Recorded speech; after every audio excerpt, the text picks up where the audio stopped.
अब देखिएगा श्री शिव पुराण ब्रह्मा विष्णु महेश का पिता कौन है ये सिद्ध करने के लिए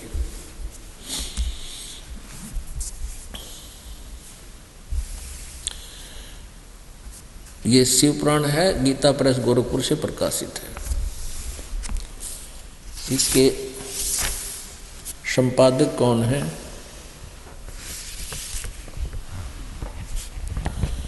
श्री हनुमान प्रसाद पोदार, और ये गीता प्रेस गोरखपुर से प्रकाशित है।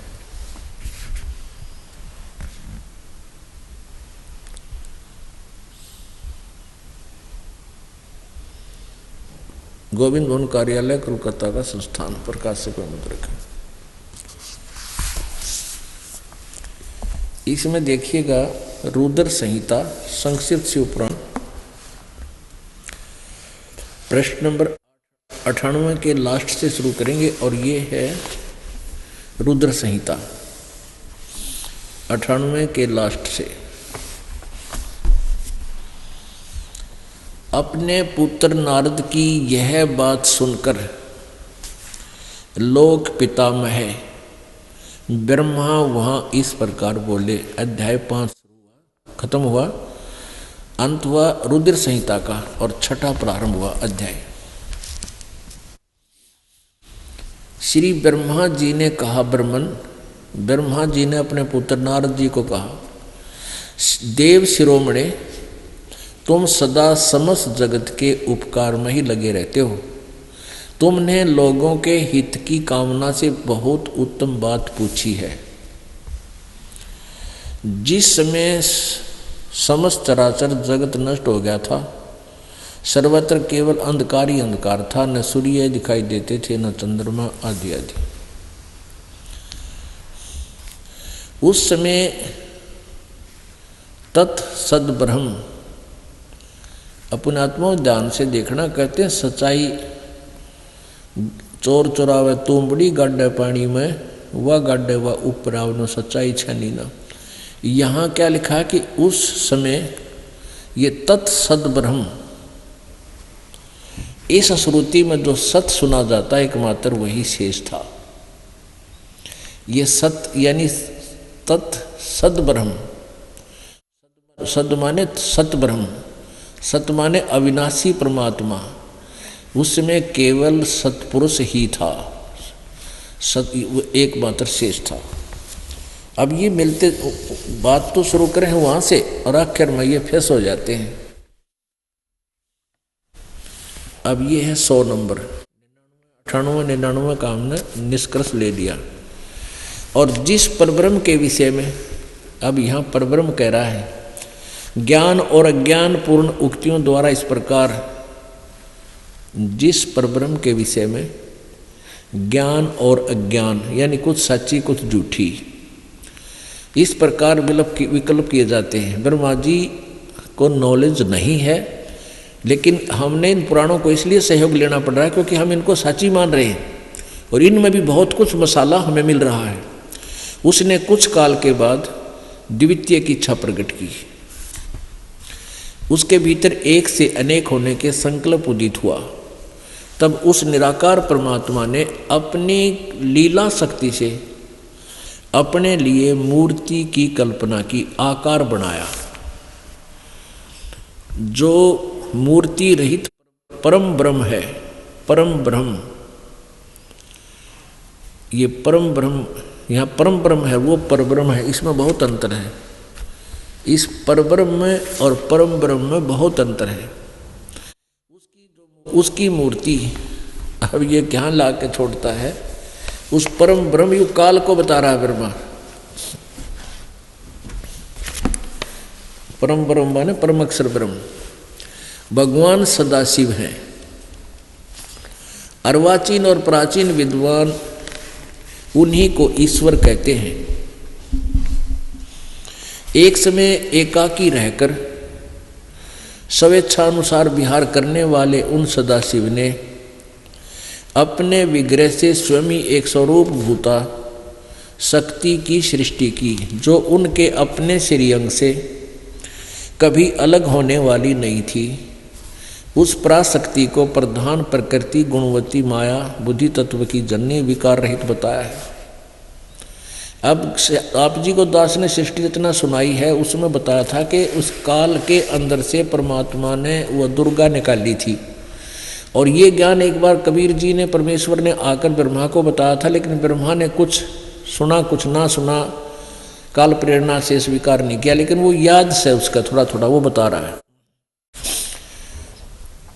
उस पराशक्ति को जो काल के अंदर से निकली थी,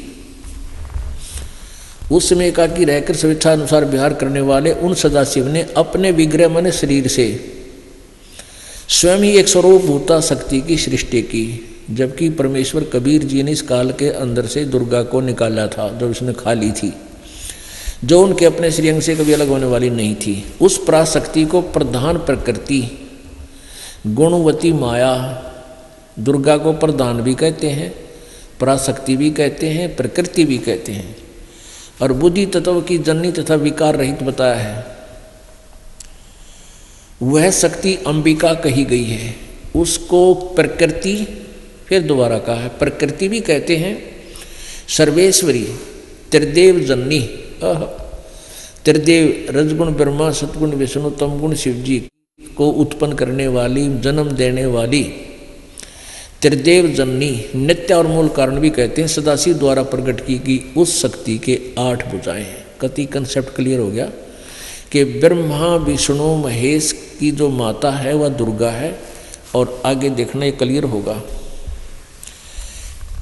नाना प्रकार के आभूषण उसके श्री अंगों की शोभा बढ़ाते हैं। वह देवी नाना प्रकार की गतियों से संपन्न है और अनेक प्रकार के अस्त्र शस्त्र धारण करती है। एकाएकनी होने पर भी वह माया संयोग वसात अनेक हो जाती है। इस दुर्गा ने ही अपने 3 रूप बनाए थे, एक सावित्री, फिर दूसरी लक्ष्मी और तीसरी जो है पार्वती, और तीनों से ब्याह कर लिया था, और चौथी वह अलग रह गई थी। तो ये एकाएकनी होने पर भी वह माया संयोग वसात अनेक हो जाती है। वे जो सदाशिव हैं उन्हें परम पुरुष, ईश्वर, शिव, शंभु और महेश्वर कहते हैं। अब देखना, वे अपने सारे अंगों में भस्म रमाए रहते हैं। उन काल रूपी ब्रह्म ने, ये सदाशिव कहो चाहे इन्हें काल रूपी ब्रह्म कहो, ज्योति निरंजन कहो, उस काल रूपी ब्रह्म ने एक ही समय शक्ति के साथ, नाथ नहीं है ये शब्द, साथ है, शिवलोक नामक अक्षेत्र का निर्माण किया था। उस उत्तम अक्षेत्र को काशी कहते हैं। वह परम निर्वाण का या मोक्ष स्थान है जो सबसे ऊपर विराजमान है। वे प्रिया और प्रियतम शक्ति और शिव, वो पति पत्नी रूप में दुर्गा और ये काल सदाशिव या काल ब्रह्म रूपी ब्रह्म, इसको जो परमानंद स्वरूप है वह मनोरम अक्षेत्र, उस मनोरम क्षेत्र में नित्य निवास करते हैं। मुने शिव और शिवा ने प्रलय काल में भी कभी उस क्षेत्र को अपने सानिध्य से मुक्त नहीं किया था। इस काशीपुरी भी कहते हैं इसको। आगे देखो, देवर से एक समय उस आनंद वन में रमण करते हुए शिवा और शिव के मन में यह इच्छा हुई कि किसी दूसरे पुरुष की सृष्टि करनी चाहिए, यानी कोई बच्चा उत्पन्न करना चाहिए, जिस पर यह सृष्टि संचालन का महान भार रखकर हम दोनों केवल काशी में रहकर इच्छा अनुसार विचरें और निर्वाण धारण करें। ऐसा निश्चय करके शक्ति सहित सर्वव्यापी परमेश्वर शिव ने अपने वाम भाग के 10वें अंग पर अमृत मल दिया, यानी पति पत्नी व्यवहार किया। फिर तो वहां से एक पुरुष प्रकट हुआ, यानी एक बेटा उत्पन्न हो गया। 102 पृष्ठ पे, गणा नहीं पड़ा, हम इतना बताते हैं। शिव ने कहा वत्स, जो बच्चा उत्पन्न हुआ उसको कहा बेटा। काल ने कहा, काल ने व्यापक होने के कारण तुम्हारा विष्णु नाम विख्यात हुआ। यानी सिद्ध हो गया कि विष्णु जी का पिता शिवयुग सदाशिव काल रूपी ब्रह्म, जैसा यहाँ देखिएगा ये 101 पृष्ठ पे है कि उस काल रूपी ब्रह्म ने, वे अपने सारे अंगों पर भस्म रमाए रहते हैं उन काल रूपी ब्रह्म ने। ये काल रूपी ब्रह्म है विष्णु जी का पिता और यह प्रकृति दुर्गा है इनकी माँ। ठीक हुआ। अब शिव ने उसका नाम धर दिया विष्णु। ये तो हो गया विष्णु उत्पन्न हुआ दुर्गा और काल से। अब यहाँ ये छठा अध्याय समाप्त हुआ। 7वें में ब्रह्मा जी कहते हैं देव से, तत्पश्चात कल्याणकारी परमेश्वर शाम सदाशिव ने पूर्वोत्प्रतन करके मुझे अपने दाहिने अंग से उत्पन्न किया। यानी जिस तरह विष्णु की उत्पत्ति हुई, फिर मेरी उत्पत्ति दुर्गा से हुई और उस काल के संयोग से मुने उन महेश्वर ने मुझे तुरंत ही अपनी माया से मोहित करके नारायण देव की नाभि में डाल दिया और लीला पूर्वक वहाँ से प्रकट किया। इस प्रकार उस कमल से पुत्र के रूप में मुझ हिरण्यगर्भ का जन्म हुआ। मैंने उस कमल के सिवा दूसरे किसी को अपने शरीर का जनक या पिता नहीं जाना। मैं कौन हूँ, कहाँ से आया हूँ, मेरा क्या कार्य है बता, मैं किसका पुत्र होकर उत्पन्न हुआ और किसने इस समय मेरा निर्माण किया है। अपने आत्माओं ये हो गया। अब देखिएगा अध्याय नंबर 9 में और प्रश्न नंबर 110 पे संक्षिप्त शिवपुराण रुद्र संहिता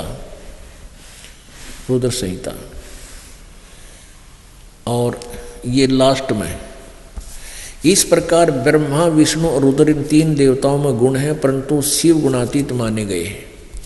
अब यहाँ 4 हो गए, ब्रह्मा विष्णु और रुद्र 3, और इनसे न्यारा जो है वो शिव, ये गुणातीत माने गए। इन तीनों में तो गुण है, रजगुण ब्रह्मा, सदगुण विष्णु, तमगुण शिव शंकर। और ये काल भी शिव रूप विष्णु रूप ब्रह्मा रूप धारण कर लेता है। तो शिव पुराण में जब जिसने शिव रूप में दर्शन करे उस व्यक्ति ने शिव पुराण की रचना की, तो इसको हीरो बना लिया शिव को, सदाशिव काल को।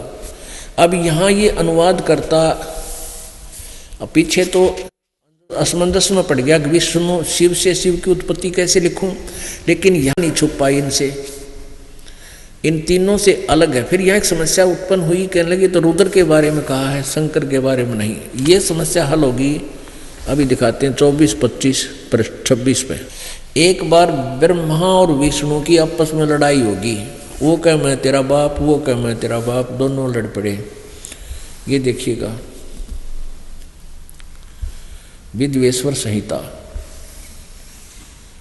संक्षिप्त शिवपुराण, ये 24 पृष्ठ पे। और उसका जब ये दोनों का झगड़ा हो गया विष्णु और ब्रह्मा जी का, तो बीच में एक स्तंभ खड़ा कर दिया काल ने, तेजों में स्तंभ, पिलर, खंबा। तो ये दोनों की लड़ाई बंद होगी। फिर वो स्वयं आकर प्रकट हो गया। ये 25 पृष्ठ पे यहां से देखेंगे हम। ब्रह्मा और विष्णु ने पूछा, जब ये काल आकर खड़ा हो गया तो दोनों ने आपस में चर्चा की इस काल के साथ। ब्रह्मा और विष्णु ने पूछा, प्रभु सृष्टि आदि 5 कर्तों के लक्षण क्या है, यह हम दोनों को बताइए। तो भगवान शिव बोले, युग काल बोला। आगे ज्यादा ना बताऊं, यहां लेते हैं। अब 26 पृष्ठ पर आ जाते हैं। पुत्रो, ये काल बोलता है, पुत्रो तुम दोनों ने तपस्या करके प्रसन्न हुए मुझ परमेश्वर से सृष्टि और सतिथि नामक 2 कृत प्राप्त किए। विष्णु और ब्रह्मा तो यहाँ तक हो गए, ये दोनों तुम्हें बहुत प्रिय। इसी प्रकार मेरी विभूति स्वरूप, मेरे जैसे ही आकार के, मेरे जैसी वेशभूषा वाले रुद्र और महेश्वर ने, ये मैं नहीं, या ने शब्द है, रुद्र और महेश्वर ने 2 अन्य उत्तम करते संहार और तिरोभाव मुझसे प्राप्त किए, परंतु अनुग्रह नामक कृत्य दूसरा कोई नहीं पा सकता। रुद्र और महेश्वर अपने कृत्यों कर्म को भूले नहीं, इसलिए मैंने इनके लिए उनके लिए अपनी समानता प्रदान की है। अब ये दो तो ब्रह्मा विष्णु महेश हो गए, और दो ये हो गए रुद्र और महेश, चार हो गए, और पांचवा ये बोल रहा है यो काल है। हमने यही सिद्ध करना था। यहां देखिए,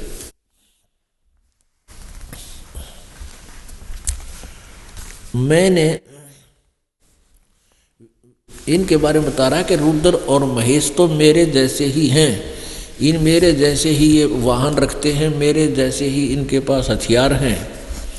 वे रूप वेशभूषा कृत्य वाहन और आसन और आयुध आदि में मेरे समान ही हैं। अब ये क्या बताता है, मैंने पूर्व काल में अपने स्वरूप भूत मंत्र का उपदेश किया है, जो ओंकार के रूप में प्रसिद्ध है। वह मंगलकारी मंत्र है। सबसे पहले मेरे मुख से ओंकार ओम प्रकट हुआ,